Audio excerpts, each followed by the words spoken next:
Hi, welcome back to another episode of Soulful Sundays with Madge. If you are new to this channel, my name is Madge. I want to thank you all for supporting the channel.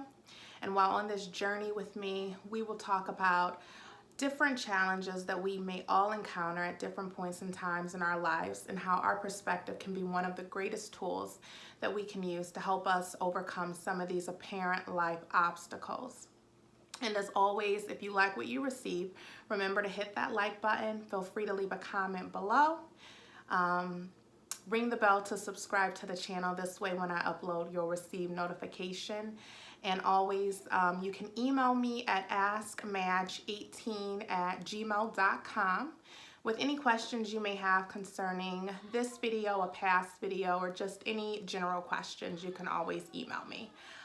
So with that being said, we'll go ahead and get into this week's topic. And so the title of this episode is Pouring into Yourself.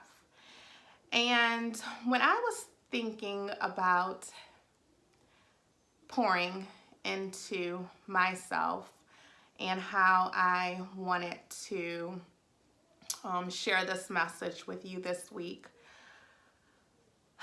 I went back to about 4.5 years ago, and I can remember I was driving with my kids, and we were going shopping. We were going shopping for a fundraiser, and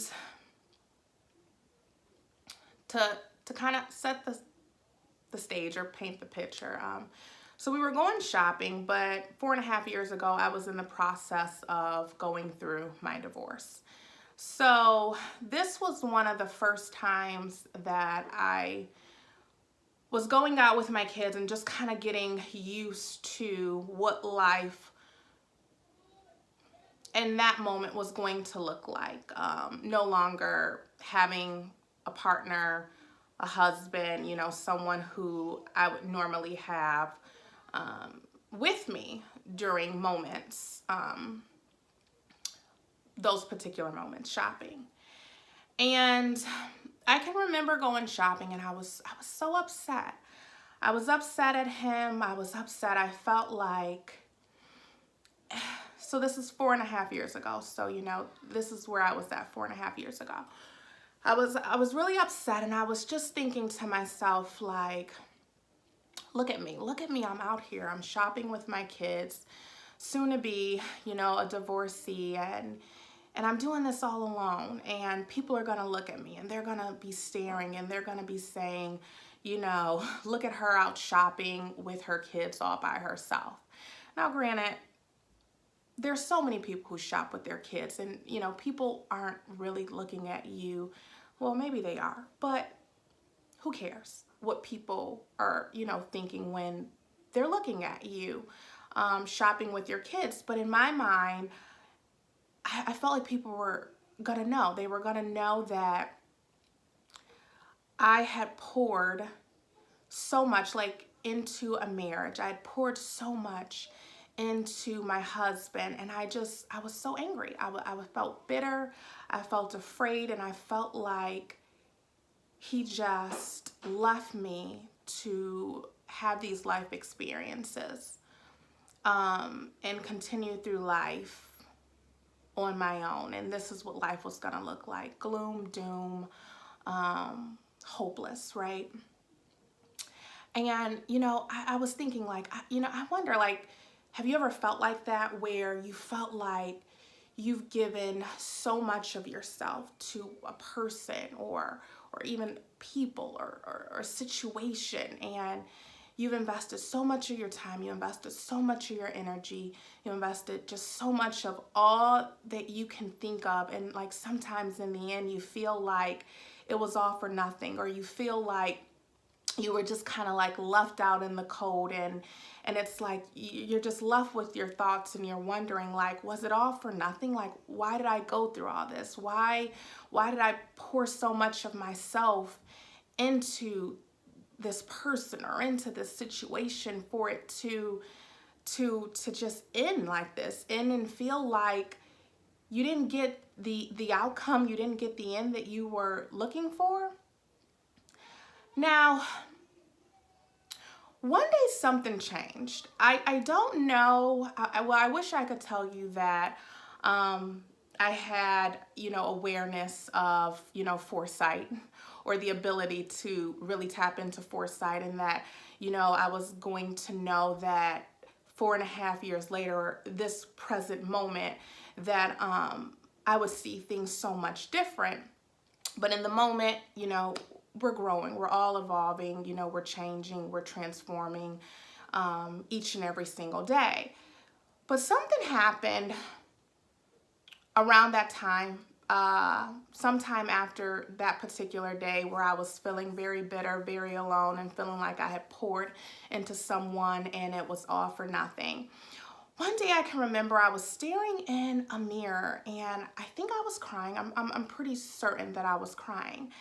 And I just started to ask myself a very important question. And that question was, I was like, who told you that if I poured everything into this marriage, and I poured all of me into this man, that the outcome was gonna be what's the saying? A happy wife, happy life, or a happy ending, or that we were gonna be together forever. Well, we did say our vows, so technically speaking. However, that's another story. But in the end, it's like I told myself if I poured all of me into this man, into this marriage, that I was going to get this desirable outcome.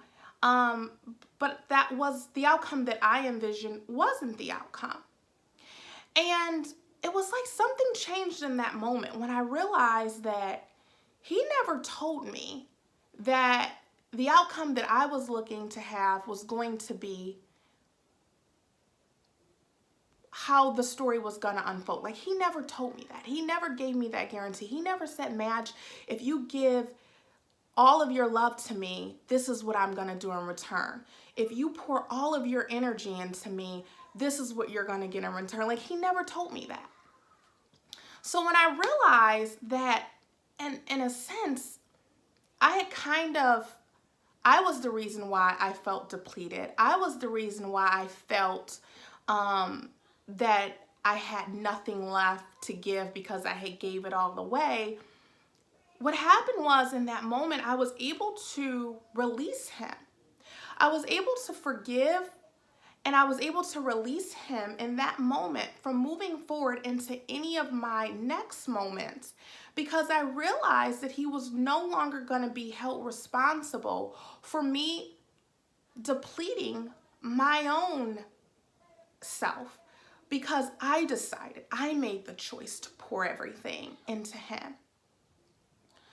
So once I was able to release him from that story of the person that left me bitter, or the person that I gave all my love to, like, once I was able to release that part, then I was able to deal with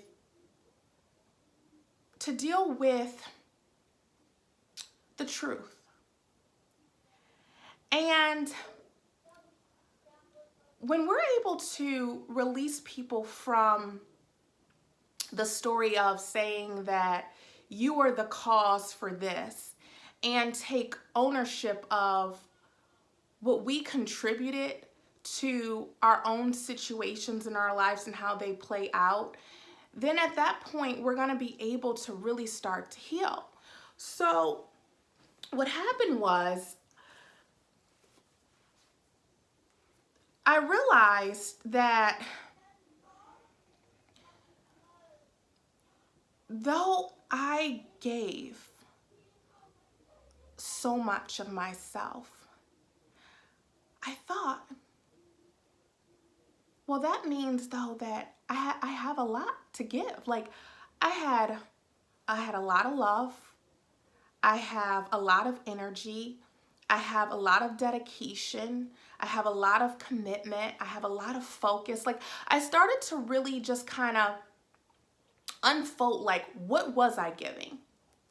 And I decided, like, have you realized though, sometimes when people hurt us, the very good that we did, sometimes we allow that to take away, and we'll say, oh, well, you know what? I gave this person all my love. I gave my person, you know, all this time, all these years, and look at what they did. You know, I won't ever do that again. I won't ever make that mistake again.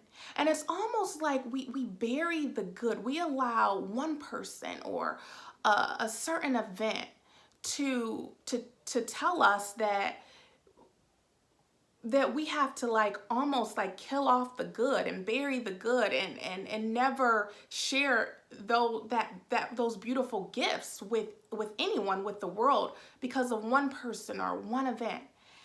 And, you know, so I decided that no, I'm not going to bury my good. It was beautiful. What I have to give is great. But what I realized was that I needed to better understand what I'm pouring into for the future. And the only way that I am going to make sure that I never deplete myself again, never deplete the good that I have on the inside of me again, is if I take all that good and day by day start pouring it back into myself, so that I can get more clarity, more wisdom, more knowledge, better understand the right ways to pour into the future, the right ways to pour into certain situations, the right way to pour into certain people, pour into things that are going to also pour back into me, to help to always keep me replenished and restored and feeling good and having good energy. And I feel like that's one of the most important takeaways that we can have when we are pouring into people and pouring into situations, that we choose wisely. We choose to pour in the cups that are going to also be able to pour back into us, and that are going to share, you know, give us more clarity and give us more knowledge and give us more wisdom and help us to grow and you know, pour into those purposeful relationships. So, you know, I don't know if you've ever felt like this, but if you have, what I really just want to convey to you is that don't ever allow any situation in life to make you feel like your good has to be buried, or your good is not worthy of someone else or worthy of other situations, because you are always worthy of everything good that life has to offer you. I just think that we have to get to a point where sometimes we pour into ourselves, and not to be selfish, not to hoard all our good, not to keep it and never give it back to the world, or never give it back to people. It's just to hold it tight, so that we can restore ourselves, so that we can love on ourselves more, and we can get more clarity, so that when we move on and we move on to the next chapters of our lives, we're gonna know how to pour more wisely. So I thank you so much for tuning in another week with me. And until next week, I want you to take care, and I want you to have a blessed one.